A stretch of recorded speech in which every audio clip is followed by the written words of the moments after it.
Why are we still here? Just to suffer? Every night, I can feel my leg, and my arm, even my fingers. The body I've lost, the comrades I've lost, won't stop hurting. It's like they're all still there.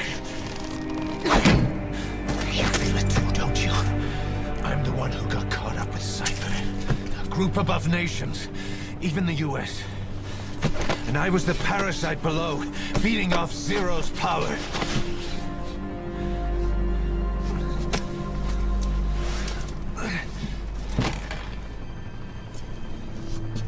They came after you in Cyprus. Then Afghanistan.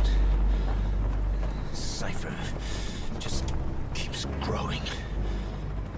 Swallowing everything in its path. Getting bigger and bigger. Who knows how big now? Boss. I'm gonna make him give back our past. Take back everything that we've lost. And I won't rest until we do. Approaching Mother Base.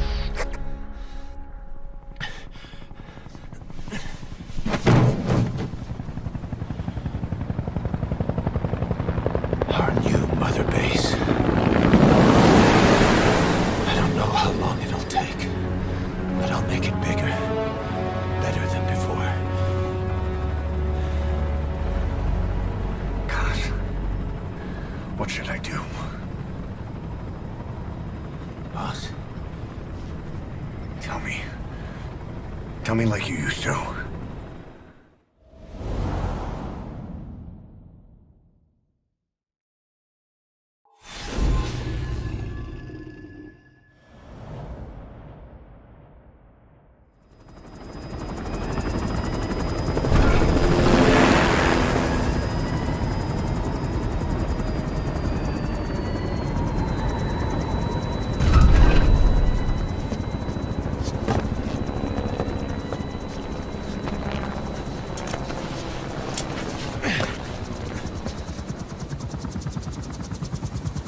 Things have changed, boss. We pull in money, recruits, just to combat Cypher. Rubbing our noses in bloody battlefield dirt. All for revenge. The world calls for wet work, and we answer. No greater good. No just cause. Cause. Cypher sent us to hell. But we're going even deeper. I know. I'm already a demon. Heaven's not my kind of place anyway.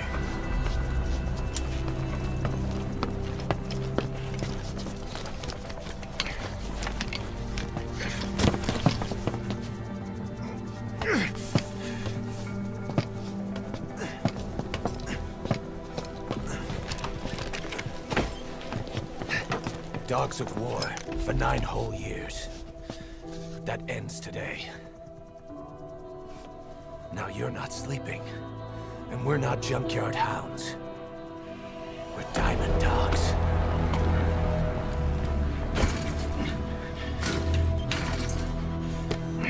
Let them talk.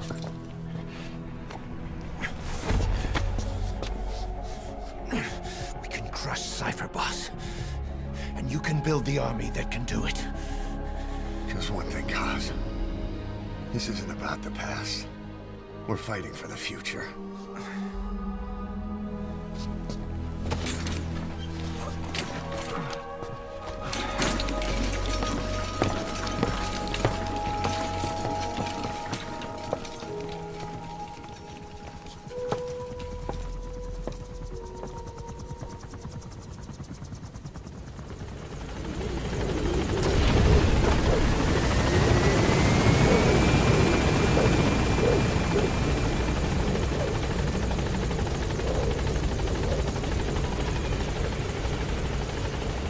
Boss, there's something I want to talk about.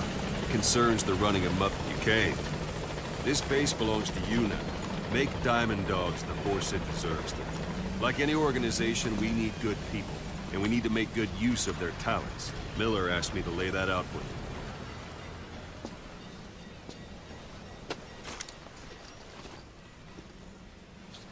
To start bringing people in, use this. It's a Fulton recovery device. When you're in the field, use it to extract any soldiers or prisoners you want back here. And we'll see if we can't persuade them to join the ranks of Diamond Dogs. Go on. Test it out on the staff here. Anyone you want. First, put them to sleep. We have a tranquilizer. That's one way of doing it. Now extract it. Good.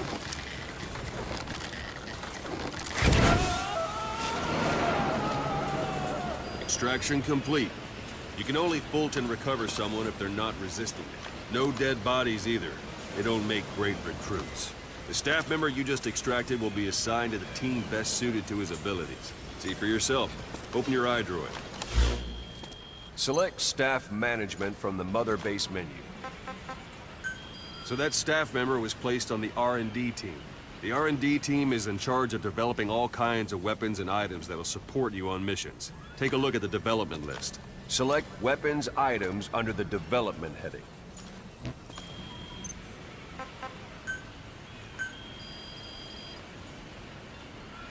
That's the R&D team's development list. See the item called Cardboard Box? Doesn't seem much use to me, but Miller was adamant that you'd want it on the list. The last word in infiltration technology, or so he said.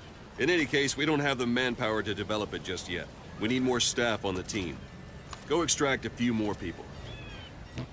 Boss, but you can also Fulton extract individuals you've knocked out. Why don't you try knocking someone out with CPC next? Show them how it's done, boss. I suppose that works too. Good. It's an honor, boss. Extraction complete. One thing I should mention. A Fulton extraction won't always be successful. If a person is injured, the shock of it could kill them. And if the weather's unfavorable, well, it could end up going missing. You can determine the chance of success by approaching the person you want to extract. If you want to be sure you can get them out, best carry them to the chopper instead. Boss, now that we have more people on the R&D team, its level has gone up. They should be able to develop the cardboard box now. Open your iDroid. Select Weapons Items under the Development heading. Now select Cardboard Box and start development. Just be aware that development requires funds. GMP. Development has finished. You can have the support unit supply you with weapons and items you've developed. Think of it as your own personal delivery service.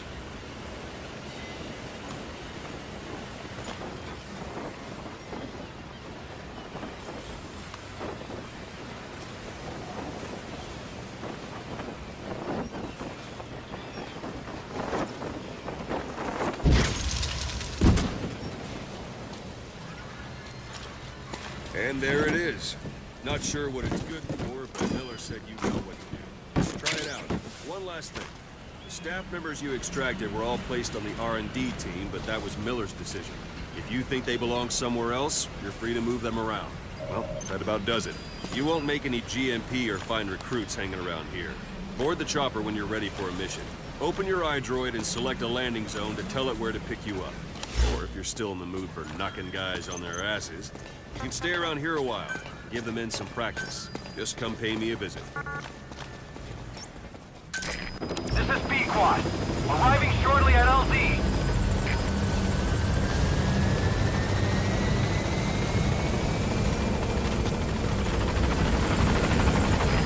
This is B-Quad. On station at LZ.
Afghanistan.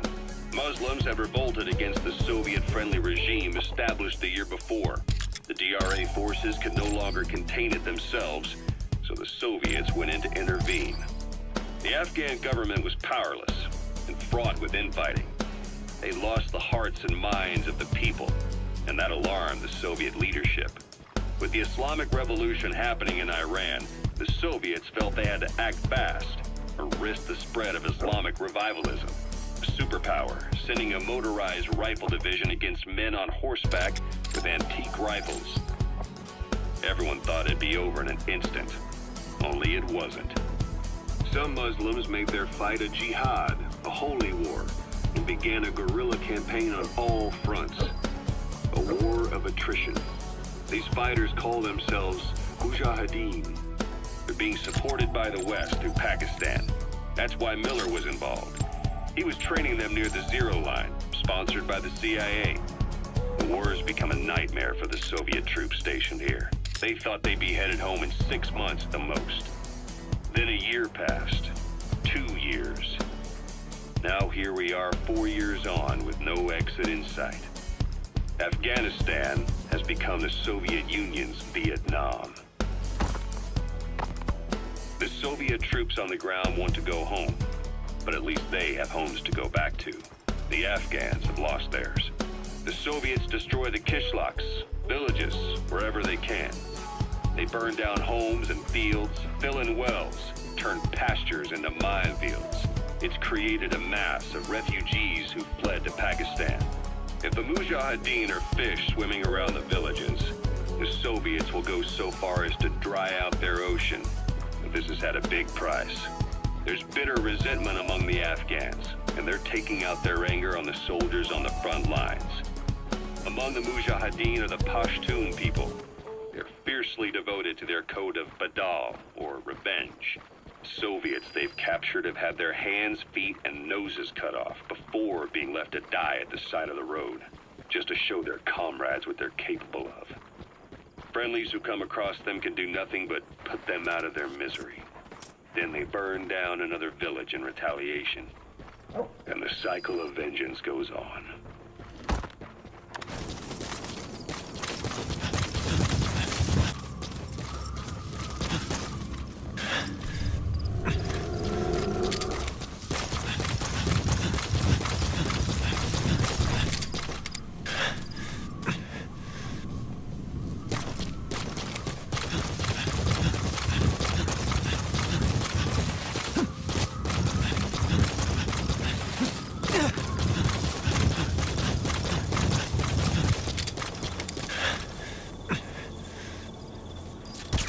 That's the target.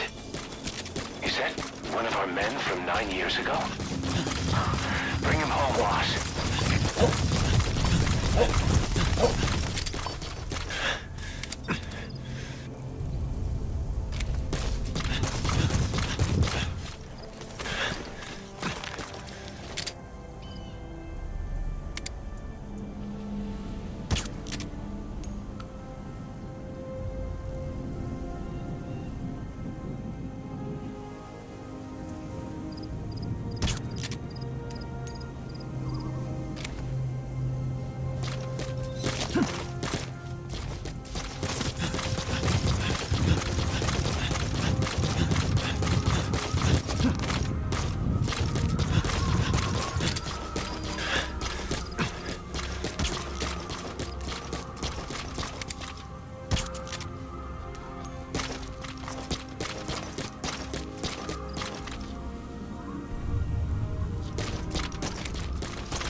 left on board.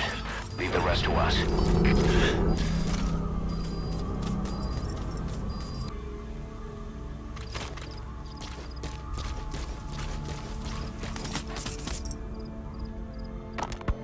This war. The Kremlin never expected to have this much trouble against the Mujahideen. Afghanistan is a tribal society.